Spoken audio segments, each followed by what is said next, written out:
ప్రతి ఆడపిల్లకి పెళ్లి అనేది కల, కానీ యశోదకి పీడకల. తల్లి అవ్వడం అనేది వరం, కానీ యశోదకి అదే శాపం. మన యశోద కథ అక్టోబర్ 6 నుండి మధ్యాహ్నం 3 గంటలకి మీ ఈటీవీలో.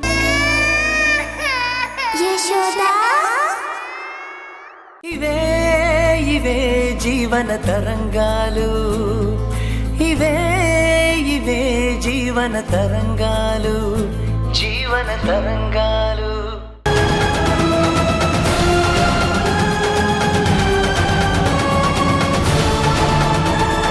నువ్వు మాకేమి రుణపడి లేవు.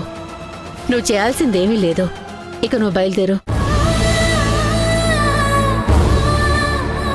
అమ్మ తిరిగి అమ్మలా కావాలి. మళ్ళీ అమ్మ ముఖంలో ఆ చిన్న చిరునవ్వు చూడాలి పిన్ని.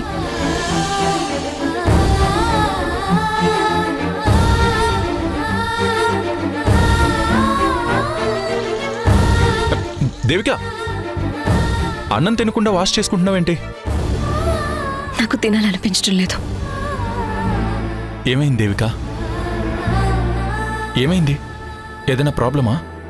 నేనే మా వాళ్ళకి పెద్ద ప్రాబ్లం. అలా అంటావేంటి? అవును కళ్యాణ్, నేను ఆ ఇంటి మనిషిని అయినా మా వాళ్ళు నన్ను తప్పు చేసిన నేరస్తురాలిగా చూస్తున్నారు. మా వాళ్ళు పైకి నా తప్పు లేదని చెప్తున్నా వాళ్ళ చూపుల్లో మాత్రం మా జీవితాలతో ఎందుకు ఆడుకుంటున్నావని నిలదీస్తున్నట్టు అనిపిస్తుంది. ఇవన్నీ గుర్తొచ్చినప్పుడల్లా ఇక్కడికి అనవసరంగా వచ్చానేమోనన్న బాధ. ఇక్కడి నుంచి వెంటనే ట్రాన్స్ఫర్ పెట్టుకుని వెళ్ళిపోదాం అనిపిస్తుంది కళ్యాణ్. నో నో దేవిక, ఇలాంటి మాటలు నువ్వు అనకూడదు. ఇదంతా నీ శత్రువులు ఒక ప్లాన్ ప్రకారం నీ మీద చేస్తున్న అటాక్ దేవిక. ఎస్ దేవిక, నిన్ను పర్సనల్గా ఇలా అన్ని వైపుల నుంచి బ్లాక్ చేసుకుంటూ వచ్చి నీకు ఊపిరాడనంతగా టైట్ చేస్తే తప్పకుండా ట్రాన్స్ఫర్ మీద వెళ్ళిపోతావని, అప్పుడు నీలకంఠం లాంటి వాళ్ళకి ఎలాంటి అడ్డు ఉండదని వాళ్ళ స్కెచ్. అయినా ఇలాంటి చీప్ ట్రిక్స్ నీ ముందు వర్కౌట్ అవ్వవని వాళ్లకు తెలియదు పాపం.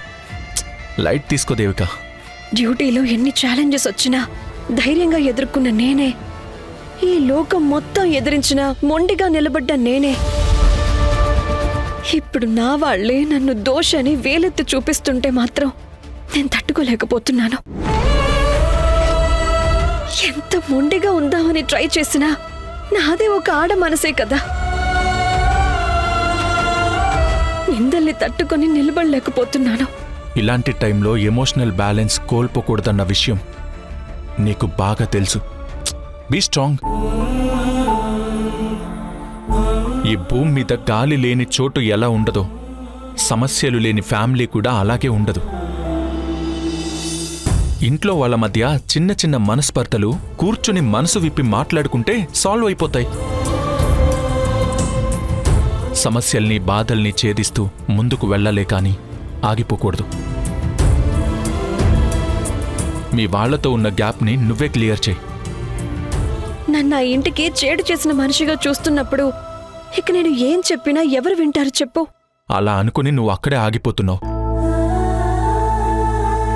నిజానికి మనం సెలబ్రేట్ చేసుకునే పండగలు పబ్బాలు ఎందుకొస్తాయో తెలుసా? ఇంట్లో వాళ్ళ మధ్య ఎలాంటి గొడవలున్నా అందరూ ఒక్కచోటే చేరి పండగ చేసుకుంటారు. అలా జరుపుకున్నప్పుడు అందరూ అన్నీ మర్చిపోయి హ్యాపీగా కలిసిపోయి మళ్ళీ అందరూ ఒక్కటవుతారని. వాళ్ళు నన్ను ఎలాంటి పండుగలకి పిలవరు, ఇంకేం కలుస్తా? వాళ్ళు పిలవరు సరే, మన ఇంట్లో ఏదైనా ఫంక్షన్ చేసినప్పుడు మనమే వాళ్ళని పిలుద్దాం.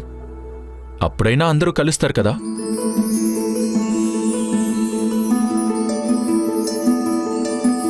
అయితే మనం రమ్యని దత్తత తీసుకునే ఫంక్షన్కి పిలుద్దామా?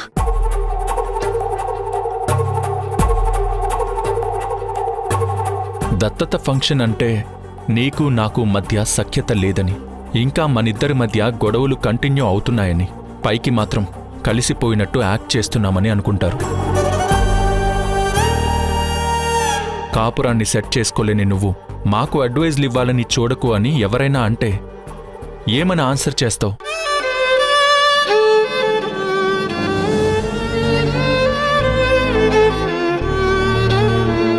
దేవిక, ఫీల్ అవ్వకు. టైం చూసుకుని మీ వాళ్ళందరినీ మన ఇంటికి భోజనానికి పిలుద్దాం. అప్పుడు అన్ని వివరాలు డిస్కస్ చేద్దాం. ఓకేనా?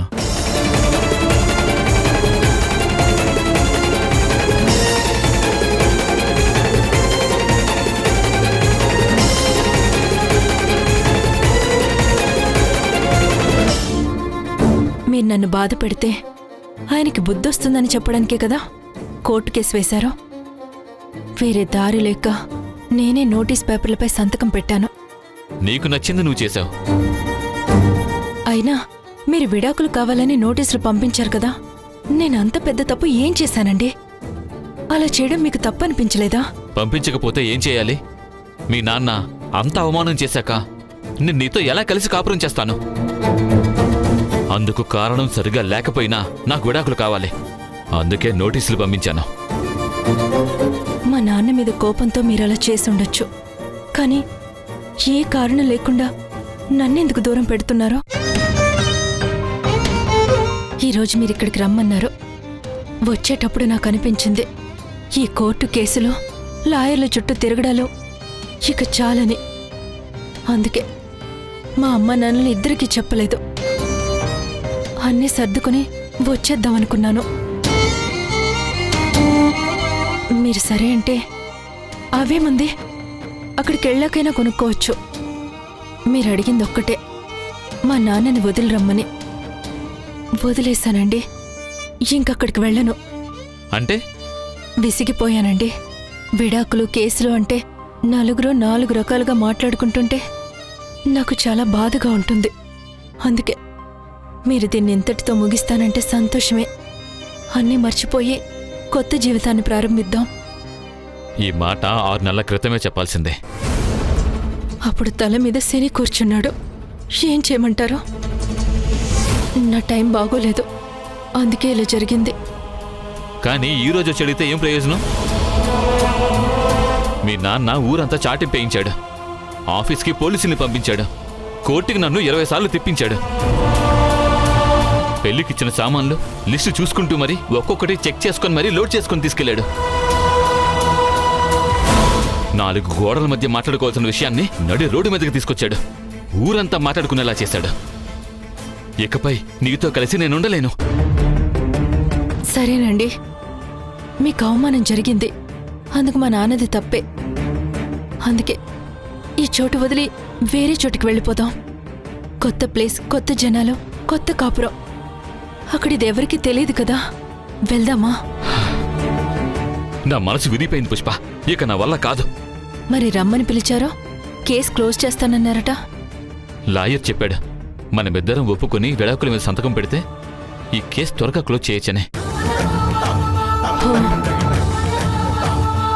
మీరు కేసుని ఇలా ముగించాలనుకుంటున్నారా?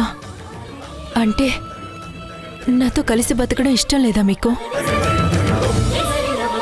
మీరు ప్రేమగా మాట్లాడేసరికి నేనెంతో పొంగిపోయి ఇక నా కష్టాలు తీరినట్టే అనుకున్నాను. ఇప్పటి వరకు తీయగా మాట్లాడింది వదిలేయడానికా? నేను ఒప్పుకోను. విడాకులకి ఏ కారణం లేదని మీరే అంటున్నారు. నేను అస్సలు దీనికి ఒప్పుకోను. నేను నీతో కలిసి కాపురం చేయలేను. I'm not comfortable. అంటే నేను చదువుకున్నాను, నువ్వు చదువుకోలేదు. నేను చెప్పేది నీకు అర్థం కాదు. నువ్వు చెప్పేది వింటుంటే నాకు ఇప్పుడు ఇరిటేషన్గా ఉంటుంది. నువ్వు ఇంట్లో ఉన్నప్పుడు త్వరగా రావటానికి కూడా చాలా చికాకు అనిపించేది. నీతో ఉంటే నాకు కంపరం పుడుతుంది. నీ మైండ్ సెట్ వేరు, నా మైండ్ సెట్ వేరు.